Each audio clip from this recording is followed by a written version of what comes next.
كتير مننا بيكون عنده صور عايز يدمجهم ببعض، يعمل بليندنج كامل للصورة بالهايلايت بالشادو، بس مش بيقدر يعمل ده. يقول لك أنا ما درستش شادو، ما درستش هايلايت. هل في طريقة تسرع لي الموضوع شوية، تعمل لي بليندنج للصور أو الديزاين بطريقة أجمل وأكتر واقعية؟ بصراحة بقى في الكلام ده دلوقتي. فوتوشوب 2026 نسخة البيتا أو النسخة العادية بقى فيها خاصية اسمها خاصية هارمونايز.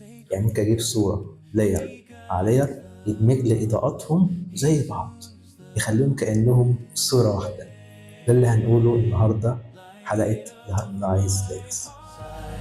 Light of my heart, forever near in every moment. أنا رامي ميحة وأنت في قناة ليفل وسط ميحة. يلا بينا نبدأ الحلقة. طيب يا شباب، دلوقتي احنا عندنا في الفوتوشوب الصورتين دول. الصورة دي دراج دروب فوتوشوب اهي، وفي نفس الوقت هندخل معاها صورة تانية، الصورة دي. عارفين التكنيك ده اللي عنده مثلا اسطات؟ بص كده معايا. دلوقتي الطبقة دي مع الطبقة دي هخلي كل واحدة فيهم لاير عادي، هخلي اللي فوق ريسترايز لاير طبقة عادية. أول حاجة عايز أقول للفوتوشوب، يا فوتوشوب عايزك تدخل على ويندو، تختار بروبرتيز. طبعا اللاير هو لاير عادي، تنزل تحت شوية بالسكرول تخليه ريموف باك جراوند، بحيث عايز أشيل الخلفية الصورتين، صورة الهلال وصورة الولد والبنت. كبرناها شوية، عملنا ويندو بروبرتيز ريموف باك جراوند عشان نشيل الايه، الخلفية بتاعت الايه الهلال. خلاص،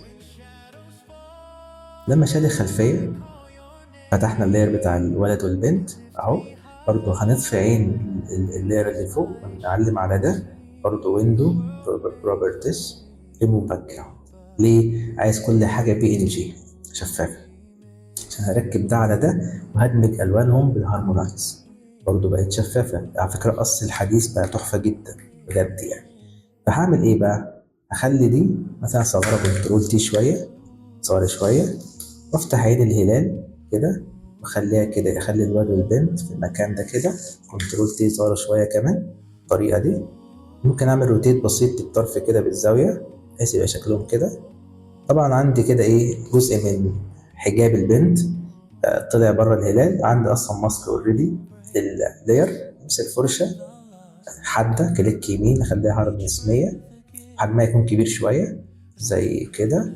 وابدأ اعمل ايه وابدأ امسك الفرشة وابدأ في الماسك اعمل ايه، امسح بلون، اخلي اللون ابيض اسود، وابدأ امسح كده. ليه؟ عايز اخفي الاثار اللي ايه، اللي بره الهلال، وعايز اظهر طاقية الولد فوق الهلال. انا مسحت اللي بره الهلال اللي هو الجزء بتاع البنت، عايز اخلي الولد فوق الهلال. الحركة سهلة جدا. طبعا انا كل حاجة اعملها ماسك. اوكي، هعمل على الماسك كليك يمين ابلاي لاير ماسك، والناحية التانية ابلاي لاير ماسك. كده بقى كل حاجة ايه، بدون ماسك ايه. احتياطي امسك الاستيك عشان بس امسح شوية ايه من هنا كده بالطريقة دي. حلو. عايز بقى قلنا ايه من شوية، اخلي راس الولد بتطلع بره الهلال لكنها مجسمة كده. هقف على ايه، على الولد، اعمل تحديد كنترول وكليك تحديد عليه. جميل، حلو قوي. اخلي الولد، امسك الهلال واعمل ايه في الهلال، اعمل له ماسك. خلاص، واعكس الماسك. ركزت عملت ايه، وهعمل تحديد تاني على الهلال. خلاص، وهقف على الماسك، امسك فرشة وامسح اللي ايه، يقول لي، وامسح اللي انا مش عايزه في الولد والبنت. دي تركاية، ممكن نعتبرها تركاية. وهسيب الايه بقى، الجزء اللي خارج بره الهلال، نشيل التحديد.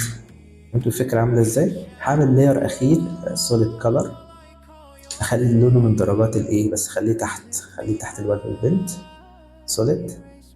اعمل اي لون اخليه بس تحت اهم حاجة. امسك اللون كده كلر بيكر، دبل كليك، اختار درجة من درجات الرمادي زي الدرجة مثلا دي، او درجة اللبس بتاعتهم شوية. حلو قوي.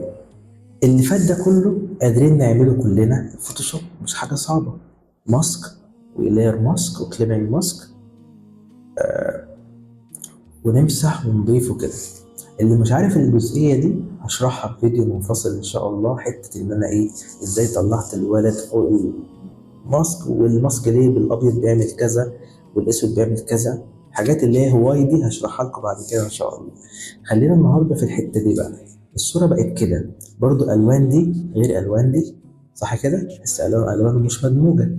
عايز ادمج الوان الواد والبنت مع الوان الهلال ده المجسم قوي ده، خلاص بالشكل ده كده. اعملها ازاي تفتكروا؟ مش كده؟ طيب هعمل ايه؟ بس انا احتياطي شايف ان الحته دي محتاجه شويه ايه، تظبيط شويه. طيب هعمل ايه؟ هقف على اللاير بتاع الولد والبنت، ظهر لي تحت خاصيه ايه يا جماعه؟ هارمونايز. بصوا بتعمل ايه هارمونايز لما اختارها؟ اوتوماتيك بيبدا يحمل ذكاء اصطناعي ويقول لي هدمج لك الوان واضاءات الولد والبنت مع الوان واضاءات الخلفيه اللي انت عاملها مع الوان واضاءات الهلال اللي انت حاطه. بيخلي كل حاجه ميه واحده، شكل واحد. تخيلوا الخاصيه دي بجد قويه جدا جدا جدا، وادوبي انا اشهد لها بجد النقطه دي، التحول الرهيب اللي عملته الخاصيه دي بصراحه يعني. هو ده مش بينفي ان ممكن حد يعمل اديت شادو هايلايت، اكيد بنفس وده الصح، بس انت مش قادر تعمل ده وعندك تاسك او عندك جوب من كلاينت ان انت تعمل ده. فادوبي بتقول لك ايه بتقول لك ايه، هعمل لكم ده او هخليك تعمل ده عادي، حتى لو ما عندكش خلفيه في حته الشادو والهايلايت، انا هخليك تعمل كده، اوصلك لده. فدي ميزه ايه، الجزئيه بتاعت الهارمونايز. طبعا بتاخد شويه وقت عشان خاطر هو ايه، ذكاء اصطناعي. ركزتوا عمل ايه؟ بصوا بص كده عمل ايه، حد خد باله؟ كريت لاير اسمه هارمونايزد لاير فوق طبقه الولد والبنت، فوق طبقتهم تحت الولد والبنت. بصوا لو خفتها، ركزتوا عمل ايه؟ ظبط اضاءات كل حاجه. بص كده ثانيه صغر شويه عشان بس نشوف الابداع بس اللي احنا فيه. خلى كل حاجه ميه واحده، ميه، وادالك فاريشن تنوع. قال لك اختار دي او، بص الجمال بقى، بص الحلاوه، او دي او دي. تلات فاريشن بجد احلى من بعض حرفيا. بصوا دي او دي، انا محتار، او دي التانية عجباني قوي اللي هي دي. ممكن ساعتها اعمل ايه بقى، اخليه كفر فيسبوك، اخليه كفر دي بوست، اخليه بانر. تخيل في ثواني عملت بانر. اعمل ايه بقى ساعتها؟ اكتب اي تكست في المكان ده اهو، شكرا ديزاين خلص. خد اي درجة غامقة شوية، درجة شوية من درجات يعني حاجة زي كده اهو اهو اهو اهو. خليه هنا، وباراجراف نكتبه تحتيه كده صغير.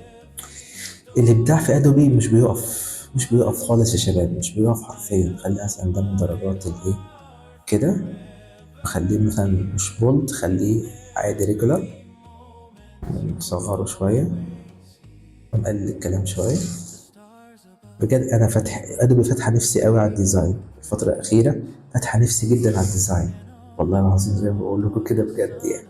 شغلها بقى اليجنت قوي، بقى يدمج مهارات اولد سكول مع نيو سكول، مودرن سكول. بجد انا فخور بيهم جدا. ادوبي بيعملوا شويه حاجات الفتره الحاليه بجد قمه في الابداع حرفيا يعني. قمه في الابداع. انا لو قعدت اتكلم لا مش هوفي حقهم بصراحه. بصوا اعمل ازاي الشغل في ثواني. عملت ايه؟ خليه تحت بقى، خليه في النص شويه، خليه فوق هنا، حط تحت لوجو مثلا، تحت مثلا يور اللوجو، خليه مثلا بفونت كده عادي جدا، كايرو او اي فونت عادي مفيهوش تلاعب، وليكن الفونت ده. وخلي الحروف كابيتال شويه. الحاجات دي مش بشرحها، أنا بس بوريكم ان انا بعد ما شرحت حته هارمونايز اقدر اعمل ديزاين كامل، ديزاين كامل. خلي مثلا لونه بالدرجه دي. ها ايه رايكم؟ بصوا كده، بجد انا مندهش جدا جدا من ابداع وحلاوه ادوبي وخصائصها الحديثه اللي بتخلينا فعلا نقول لا، هي بقت رقم واحد، او هي ما زالت في رقم واحد. أشوفكم على خير في فيديو جديد، وأهم حاجة نفيد ونستفيد. كان معاكم رامي. light up